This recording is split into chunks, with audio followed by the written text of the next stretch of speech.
মাঝে মধ্যেই শহরের কোলাহল থেকে দূরে দুটো দিনের জন্য জঙ্গলের মাঝে হারিয়ে যাওয়া, তাও আবার ফ্যামিলির সাথে, ভীষণ ইম্পর্ট্যান্ট। তো আজ আমরা যাচ্ছি লাটাগুড়ির রূপসী বাংলা রিসর্টে।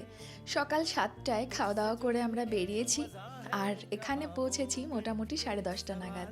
এইটা হচ্ছে আমাদের রুম।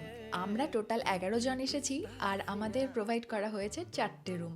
যেহেতু আমরা খাওয়া দাওয়া করেই এসেছিলাম, তাই এসে আর দেরি না করে আমরা নেমে গেছি সুইমিং পুলে। এখন সব্বারই কর্মব্যস্ত জীবন, আর তারই মাঝে একটু সময় নিয়ে সবাই মিলে মজা করাটা সত্যিই দারুণ ব্যাপার। স্নান শেষে আমরা জামা কাপড় কোথায় মেলবো বুঝতে পারছিলাম না। নিচে তো দেখলে কিরমভাবে গাছের ওপরেই মেলে রেখেছে। আমাদের রুমটা যেহেতু ওপরে ছিল, তাই আমরা বারান্দার রেলিংয়েই মেলেছি। দুপুরের খাবারে আমরা ভেজই নিয়েছিলাম।